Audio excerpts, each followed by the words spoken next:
नमस्कार दोस्तों, स्वागत है आप सभी का आपकी अपनी क्लास में। हम चंबल नदी को लेकर बात कर रहे हैं राजस्थान जियोग्राफी के अंदर। और हमारी जो क्लासें हैं वो काफ़ी सारी नदियों की विशेषताओं को लेकर हो चुकी है। आप सारी क्लासें जाके देख सकते हो। आपके सामने मैप बना हुआ है और आपके सामने जो ये नदी बनी हुई है इसको ही बोलते हैं चंबल नदी। राजस्थान के लगभग 6 जिलों से होकर ये नदी नदी गुजरती है। मध्य प्रदेश से इसका उद्गम होता है। एमपी के सॉरी यूपी के इटावा जिले में ये यमुना में मिल जाती है। चरक गांव आगरा के अंदर, वहां से ये यूपी में प्रवेश करती है राजस्थान से। ये सारी विशेषताएं हमने काफी गहराई से इन पे बात की। आज की हमारी क्लास में इंपॉर्टेंट चीजें हैं काफी सारी, उनको आप समझना और ध्यान से इन चीजों को सुनना। शुरू करते हैं हमारी क्लास को। मैप बना हुआ है आपके सामने, सीधा ऐसा कैसा मैप आपके कॉपी में होना चाहिए। हमने एज इट इज जैसे ये नदी गुजर रही है जिलों से होकर, हमने वैसे ही बना दिया है। ध्यान रखना, ये जो धौलपुर, करौली, सवाई माधोपुर, यहाँ पे ये नदी हमने, वैसे तो ये राजस्थान के अंदर गुजरती है लेकिन हम यहाँ पे इस सीमा के साथ इसको तय करते हैं और हम ये कहते हैं कि एमपी के अंदर ये नदी लगभग 252 किलोमीटर की दूरी तय करती है, या राजस्थान और एमपी की सीमा बनाते हुए नदी चलती है। ठीक है, कोटा और बूंदी की सीमा भी यही नदी तय करती है। लेकिन ध्यान रखना, जो बांध हमको मिलते हैं इस नदी के ऊपर, दो बांध मिलते हैं हमको, वो दोनों बांध कहाँ पे बने हुए हैं? कोटा के अंदर बने हुए हैं। ये भी हमने क्लास में चर्चा कर ली थी लेकिन मैप के सहारे से नहीं देखा था। आगे अगर और विशेषताएं देखें तो जनापाव की जो ये नदी है जहाँ से ये निकलती है, वहां से लगाकर जब राजस्थान में एंटर करती है तब ये काफी ऊंचाई वाली नदी होती है और काफी तीव्रता के साथ ये नदी बहती है। लेकिन ध्यान रखना, हमने एक बांध बनाया और हमने इसकी चर्चा की थी, और वो बांध बनाया हमने गांधी सागर बांध। गांधी सागर बांध जब हमने बनाया इस नदी के ऊपर, तब हमने यहाँ पे इसकी ऊंचाई जो मापी थी वो 444 मीटर निकलती है। 444 मीटर की ऊंचाई, मतलब कि चित्तौड़गढ़ से थोड़ा सा दूरी पर ये बांध है, मतलब मंदसौर के अंदर ये बांध है। तो चित्तौड़गढ़ में हमको इसी के हिसाब से अगर हम देखें तो लगभग 400 मीटर की औसत ऊंचाई यहाँ पे हमको मिलती है। चित्तौड़गढ़ में 400 मीटर की औसत ऊंचाई मिलने के कारण, इस क्षेत्र की हम बात करें भैंसगढ़ की, ऊंचाई मिलने के कारण हमारे सामने एक बात तो आ जाती है कि 400 मीटर 500 मीटर की जो ऊंचाई वाले क्षेत्र होते हैं हम इनको क्या बोलते हैं? हम इनको बोलते हैं पठारी क्षेत्र। पठारी क्षेत्र। और हमको यहाँ पे इस क्षेत्र में और ये इसके आसपास कौन सा क्षेत्र मिलता है, कौन सा पठार मिलता है? हमको मिलता है हाड़ौती का पठार। हाड़ौती का पठार। तो हमारे सामने एक सीधा सा सवाल है कि किस पठार का संबंध चंबल नदी से मिलता है? हाड़ौती के पठार का। और मध्य प्रदेश के अंदर इसी हाड़ौती के पठार को हम मालवा का पठार कह देते हैं, क्योंकि ये काफी बड़े क्षेत्र में फैला है। जो जहां जहां ये लावा फैला था वहां वहां पे ही पठार फैला था। हमको एक विशेषता और देखनी पड़ेगी यहाँ पे, और वो विशेषता है चंबल नदी को लेकर कि इसका जो रास्ता तय होता है वो रास्ता किस प्रकार तय होता है।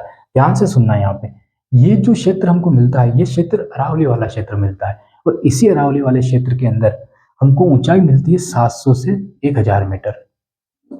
तो एक जल विभाजक रेखा का काम करता है कौन? अरावली पर्वतमाला। कौन सी जल विभाजक रेखा? राजस्थान को दो भागों में बांटने का। और काफी सारी नदियां राजस्थान की, उनको भी दो भागों में बांटने का काम कौन करेगा? ये अरावली पर्वत। एक तरफ तो अरब सागर में लेके जाएगा, दूसरी तरफ बंगाल की खाड़ी में लेके जाएगा, जैसे कि बनास नदी। लेकिन वही बनास नदी आगे चलकर चंबल में मिलती है। तो इस सारे पानी को, चाहे वो अरावली से निकल के आया हो, चाहे झालावाड़ या हाड़ौती के पठार से निकल के आया, वो पानी चंबल में मिलेगा, और चंबल में मिलने के बाद वो यमुना में मिलेगा। मतलब चंबल नदी एक ऐसा काम कर रही है, इस पानी को कहाँ पे पहुंचाने का काम कर रही है? ये पानी बंगाल की खाड़ी में पहुंचाने का काम कर रही है, मतलब कि राजस्थान के अंदर चंबल नदी। तो हम ये कह सकते हैं कि लगभग 20%, 20.16 या 19% ऐसा होता है, लेकिन 20% जल राजस्थान की नदियों का अकेले कौन रखती है? मतलब 100% से 20% जल अकेले चंबल नदी रखती। इतना बड़ा हिस्सा, इतनी नदियां हैं राजस्थान के अंदर, लेकिन उन सभी नदियों का लगभग 20% जल किसके अंदर? चंबल नदी के अंदर। और अरावली से निकलने वाली लगभग काफी सारी नदियां अपना पानी चंबल में लेके चली जाती है। मतलब हम कह सकते हैं कि चंबल एक ऐसी नदी है जो राजस्थान में सबसे ज्यादा जल भराव क्षेत्र रखती है, मतलब कि सबसे ज्यादा जल हमें उसी में मिलता है। इसीलिए तो हम यहाँ पे काफी सारी बिजली उत्पादन कर सकते हैं। ये हमको विशेषताएं मिलती है। दूसरी विशेषता, जब हमने जल विभाजक रेखा की बात कर ली तो सुनना यहाँ पे, यहाँ से एक आपको पता है कि माही नदी निकलती है, वो नदी वापस घूम के कहाँ पे चली जाती है? वो नदी वापस गुजरात में चली जाती है, मतलब कि राजस्थान के दक्षिण में एंटर होती है और राजस्थान के दक्षिण से ही वापस चली जाती है। उसका भी कारण हमने पिछली क्लास में देख लिया था कि इस क्षेत्र में हमको ऊंचाई ज्यादा मिलती है। अब समझना है यहाँ पे, एक जल विभाजक रेखा राजस्थान के अंदर और बनती है, और वो बनती है अरावली के क्षेत्र में, मतलब कि राजसमंद, उदयपुर, ये जो क्षेत्र है ये दोनों जिले हैं, और इसके आसपास का क्षेत्र ये थोड़ा ऊंचा उठा हुआ क्षेत्र है, और यहाँ पे हमको अरावली की पहाड़ियां मिलती है। जो ये ऊंचा उठा हुआ क्षेत्र है ये जल विभाजक रेखा का काम करता है। और कैसे पता चलता है? माही नदी का राजस्थान में एंटर होना और वापस दक्षिण में चले जाना, गुजरात में चले जाना, मतलब कि वो आगे नहीं पहुंच पाती है, वो नदी आगे नहीं पहुंच पाई। कारण कारण है कि एक जल विभाजक रेखा का काम करती है। मतलब माही नदी का पानी अगर आगे पहुंचती तो हो सकता है कि ये पानी चंबल में चला जाता, या यह हो सकता है कि ये पानी कहाँ पे जाता, बनास में जाता, क्योंकि ये पानी एक जगह रुकता तो है नहीं। ऐसा तो नहीं कि सारा पानी वाष्पीकरण बन के ऊपर उठ जाता, नहीं उठता। तो एक जल विभाजक रेखा का काम ये नदी करती है। तो ये नदी वापस घूम के ये चली गई। ये विशेषताएं ये चंबल में महत्वपूर्ण क्यों है? इसलिए महत्वपूर्ण है क्योंकि अब हम जो समझने वाले हैं वो काफी शानदार जानकारी है। देखो, वापस घूम गई, मतलब यहाँ पे क्षेत्र की ऊंचाई कितनी है, ज्यादा है। और औसत ऊंचाई हमने कितनी देखी? लगभग 400 मीटर। किसकी? चित्तौड़गढ़ के भैंसोड़गढ़ क्षेत्र की। दूसरी फैक्ट अगर हम देखें, दूसरी विशेषता हम देखें तो सुनना, यहाँ पे राजस्थान में भैंसोड़गढ़ के अंदर ऊंचाई ज्यादा है, मतलब हाड़ौती का पठार है। हाड़ौती का पठार है मतलब चट्टानी क्षेत्र है। चट्टानी क्षेत्र है, पठार मतलब चट्टान, बस बात खत्म। चट्टानी क्षेत्र है, चट्टानी क्षेत्र है। और मालवा का पठार मतलब कि लावा बिछा हुआ है। तो क्या होता है यहाँ पे कि जो काली मिट्टी है वो अगर बह के जाएगी तो वो बह के चली जाएगी, तो कहाँ पे चली जाएगी? जहां पे हमको समतल क्षेत्र मिलेगा, वो आगे हम देखेंगे। तो सुनना, चट्टानी क्षेत्र है, चट्टानी क्षेत्र है तो यहाँ पे बीहड़ों का जो निर्माण होगा वो ज्यादा मतलब फैलाव नहीं कर पाएगी, हमको सकड़ी घाटियां मिलेगी, क्योंकि वो चट्टानों को जहां से काट रही है वो निरंतर वहीं से काटती रहेगी। साइड से वो नहीं काट पाएगी, क्योंकि क्षेत्र काफी कठोर है, चट्टानी है, पहाड़ियां है, तो काफी कठोर क्षेत्र है, तो संकड़ी घाटियां हमको मिलती है। मतलब कि इस क्षेत्र में हमको संकड़ी घाटियां मिलेगी, तो बीहड़ तो मिलेंगे लेकिन फैलाव उतना ज्यादा नहीं मिलेगा। धीरे धीरे जैसे ये आगे बढ़ेगी नदी और ये कोटा और बूंदी में जब पहुंचेगी तो हमको इसकी ऊंचाई यहाँ पे 250 मीटर मिलेगी। ठीक है, तो काली मिट्टी प्रमुखता से कोटा में मिलना ये कारण है कि इस क्षेत्र से लाई गई मिट्टी, और जब ढलान धीरे धीरे कम होती है तो कम होने के कारण यहाँ पे क्या होता है कि मिट्टी का फैलाव बढ़ने लगता है। और यही क्षेत्र जब ये करौली में पहुंचेगी तो इसकी ऊंचाई 230 या 240 मीटर हो जाएगी। जब ये नदी सवाई माधोपुर में पहुंचेगी, जब ये करौली में पहुंचेगी तब इसकी ऊंचाई हमको 200 मीटर ही मिलेगी। और जब ये यहाँ पे पहुंचेगी धौलपुर में तब इसकी ऊंचाई हमको 160 मीटर मिलेगी। और जब ये यूपी में जाएगी तो इसकी ऊंचाई 126 मीटर ही हमको मिलेगी। जब ये ऊंचाई निरंतर कम होती जाएगी तो इसकी ढलान काफी कम होती जाएगी। इसके कारण क्या होता है कि राजस्थान के अंदर धौलपुर ये क्षेत्र काफी उपजाऊ है, लेकिन दूसरा कारण यहाँ पे है कि यहाँ पे बारिश नहीं हो पाती है, इसलिए हम कृषि क्षेत्र में यहाँ पे पीछे छूट जाते हैं। निरंतर बारिश नहीं हो पाती है, मिट्टी काफी शानदार है, यहाँ पे बाढ़ आ जाती है। जब ये नदी उफान पे होती है तो बाढ़ आने की समस्या कहाँ पे बनेगी? वहां पे बनेगी जहाँ पे समतल क्षेत्र मिलते हैं। और धौलपुर ये क्षेत्र है, करौली ये समतल क्षेत्र है, यहाँ पे ऊंचाई काफी कम हो गई है, यहाँ पे बाढ़ आने की समस्या। और जब बाढ़ आएगी तो नई मिट्टी आएगी, नई मिट्टी आएगी मतलब जलोढ़ मिट्टी आएगी, लेकिन बारिश उतनी नहीं हो पाती है। कारण यही है, झालावाड़ में हो रही है ऐसी बारिशें यहाँ पे नहीं हो पाती है। अब एक फैक्ट और यहाँ पे निकल के आता है हमारे सामने, वो है कि माइक्रो क्लाइमेट। अगर हम कोशिश करें कि हम चित्तौड़गढ़ जैसे क्षेत्र, कोटा जैसे क्षेत्रों में ज्यादा से ज्यादा पेड़ लगाएं, अगर धौलपुर और करौली सवाई माधोपुर क्षेत्र में अगर ज्यादा से ज्यादा पेड़ लगाएं और इस क्षेत्र को अगर पूरी तरीके से जंगल बना दिया जाए तो हम माइक्रो क्लाइमेट का निर्माण कर सकते हैं। ये क्या होती है हमने पिछली क्लास में काफी डिटेल में इसको समझाया है, और हमने बादलों का निर्माण कितने किलोमीटर पे क्या कौन से बादल बनते हैं हमने वो भी देखा है। जीरो से लगाकर कितने किलोमीटर कौन से बादलों का निर्माण होता है, कितने मीटर पर कौन से बादलों का निर्माण होता है, वो भी हमने देखा है। तो आप जाके क्लासे देख सकते हो।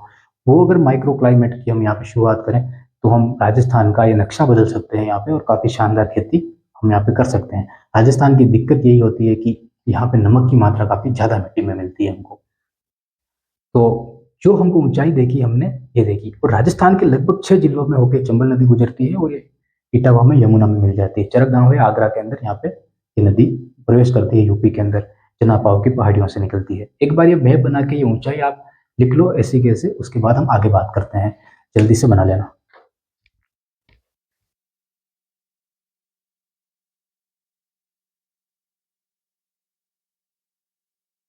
मैं पढ़ाने के बाद आगे देखना।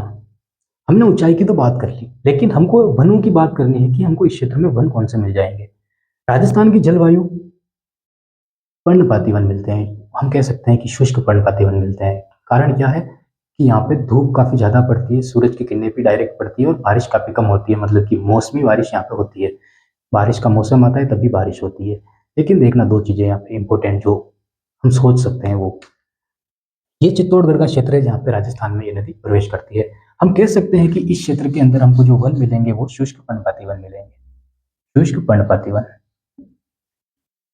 लेकिन एक चीज नोटिस की है क्या आपने कि इस नदी के इस किनारों पर हमको हमेशा सघन वनस्पति मिलेगी। सघन मतलब कि काफी ज्यादा पेड़ पौधे मिलेंगे।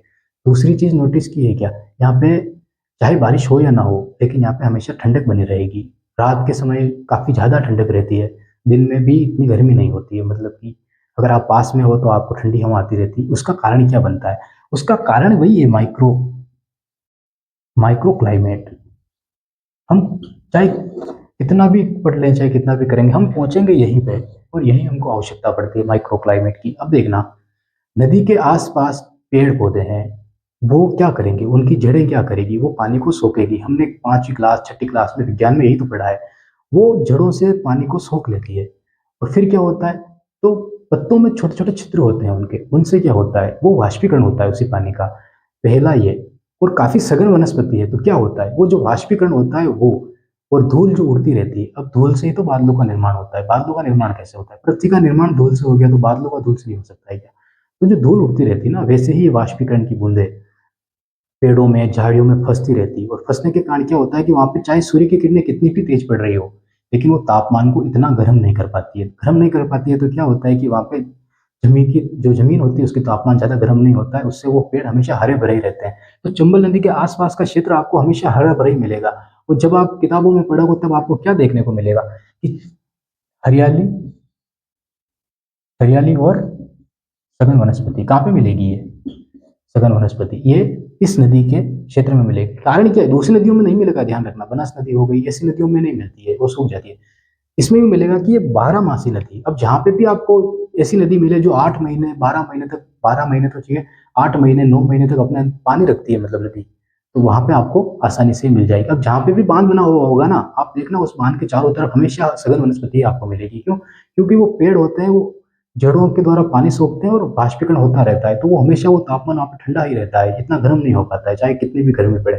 तो उसके कारण क्या होता है कि वो पेड़ हमेशा हरे भरे रहते हैं। आज की क्लास कैसी लगी आपको बताना, और कमेंट करके जरूर बताना। नेक्स्ट क्लास में चंबल नदी काफी बड़ी है, काफी लंबी चलने वाली है, तो कोई जानकारी हम छूटने नहीं देंगे। तो आपको और भी कोई भी क्वेश्चन हो तो आप पूछ सकते हो।